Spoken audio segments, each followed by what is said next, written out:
Hello students, in this video I will teach you chapter number 2 and the name of the chapter is Nouns.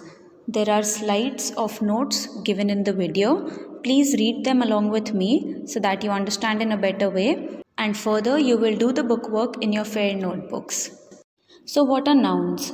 A noun is the name of any person, place, animal, thing, material and even emotions or ideas. What are nouns?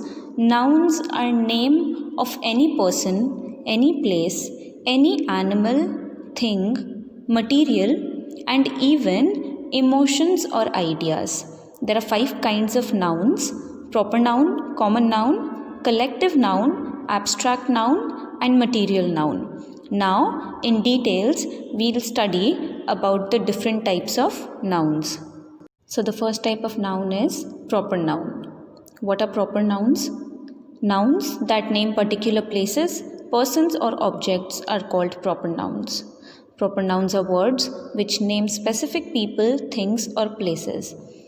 Proper nouns are the words which name a particular person, a particular place or a particular thing. For example, Sachin Tendulkar. Now we don't have too many Sachin Tendulkars in the world. We know that one person, that particular person we are talking about, so it is a proper noun. Mumbai. Mumbai is name of a place. It is a particular place, so it is a proper noun. If you go through the definition again, proper nouns are words which name specific people. The specified person is Sachin Tendulkar in the example. Things. Now things are common nouns, but for example, book is a common noun. But if the name of the book is given, it is proper noun. For example, the Gita. We are talking about a specific book. If I tell you, please bring me a book, so that's a common noun. You don't know which book I am talking about. But if I say, please bring the Gita for me, so the Gita is proper noun. Why? Because it is a specific book. I have told you to bring that book only, not just any book. Also, after this, one thing that we have to keep in mind is that proper nouns begin with capital letters, always. Now moving on to the second type of noun, common noun. What are common nouns? Common nouns are general names of places, persons and objects, or nouns that name persons, places or objects of the same kind are called common nouns. It does not refer to any particular person, place or thing. It has a common name. So when I spoke about proper noun, I told you that we are talking about a particular place, a particular person or a particular thing. But in case of common nouns, we are not talking about any particular place, person or thing. We are talking about a person, place or thing or object which is of the same kind. For example, book. Now I am not telling you which book to bring. I told you to bring a book. So altogether, all the books that are there, they come under common noun. Pen. I am not specifying that I want the red pen. I want a pen. So pen is common noun because I am not talking about a particular object. River, town. So if the name of the river or the town would have been mentioned, it would have been proper noun because we are talking about a particular river and a town. But if generally we are telling river or town, they are of the same kind, it comes under common noun. Common nouns are not capitalized. In case of proper nouns, they are written in capital letters, but common nouns are not written in capital letters. The next kind of noun is collective noun. What is collective noun? Names of a collection or group of persons, animals or things forming a unit is called collective noun. Or nouns that name a group or a class of similar things or persons taken together and spoken of as one whole are called collective nouns. Now what are collective nouns? Anything, whether it is a group of persons, a group of animals or a group of things, when they collectively stay together as a unit, it is called collective noun. I'll give you an example. Now, if there are too many people at a place, so we say a crowd of people. So, when there are a lot of people at a place, collectively they are known as a crowd. For example, we say that there is a lot of crowd in that area, in that room, so I don't want to go there. Crowd means there are a lot of people in the room, so I don't want to go there. So collectively, when there are a lot of people, we call it a crowd of people. Next example is a bouquet of flowers. Now, if you give one flower to somebody, you can just name it that it is a rose. But if there are a lot of roses or a lot of different types of flowers kept all together, then it is known as a bouquet. Collectively, a lot of flowers is known as a bouquet. Third example, a team of players.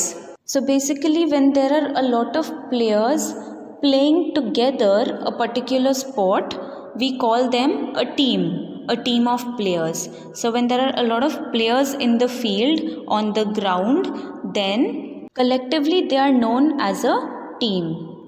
Moving on to the fourth type of noun, material noun. Now, what are material nouns? Nouns that name materials or substances that we see and touch or are ingredients for making things are called material nouns. Any material or a substance that we can see and touch, or they are the ingredients, they are the things that are needed for making something, it is called material nouns. I'll give you the examples, you'll understand in a better way. For example, gold, steel, wood, clay. Gold is a substance, it is a metal, it is a material, and with the help of gold we can make different kinds of jewelries.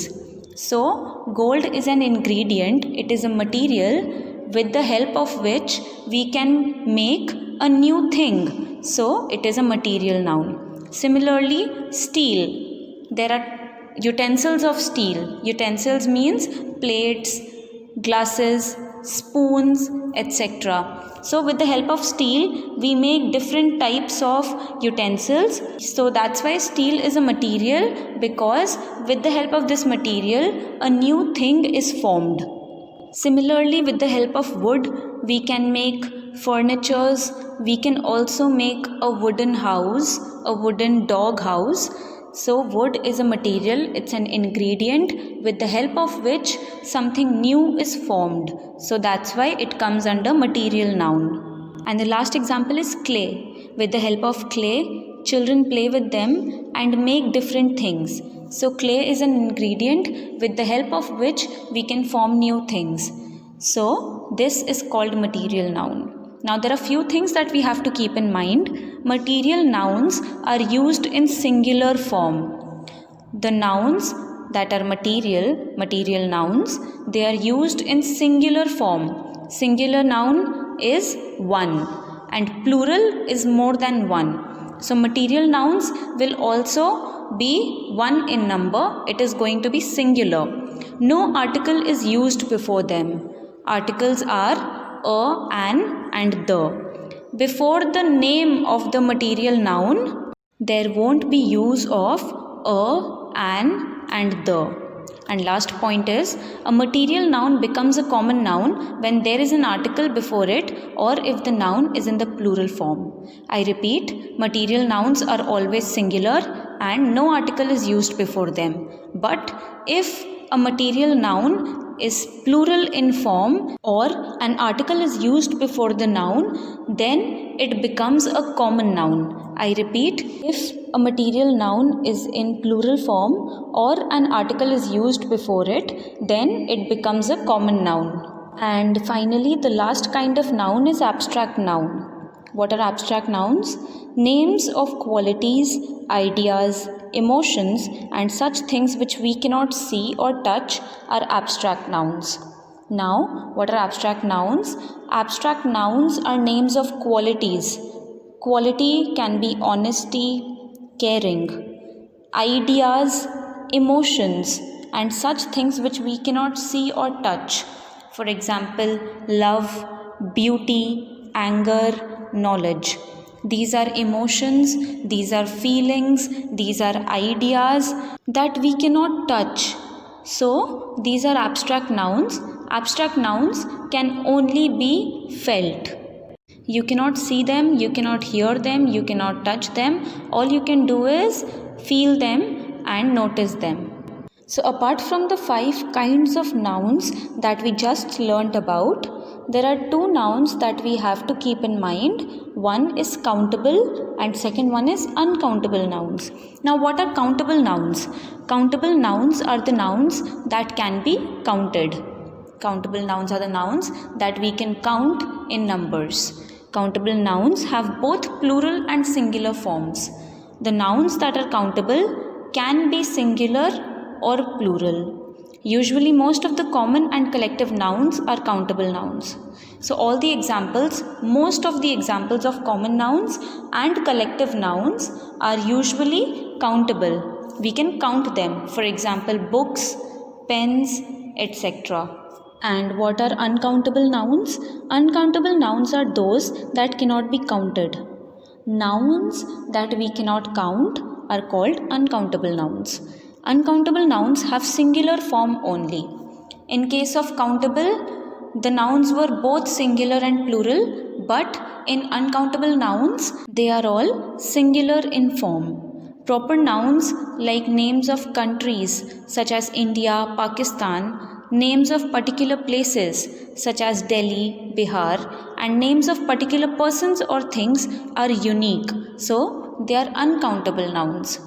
So, in case of proper nouns, they are uncountable. Why? Because places like India, Pakistan, Delhi, Bihar, and particular people or thing, they are unique, they are different. So, we call them proper nouns and they are uncountable also.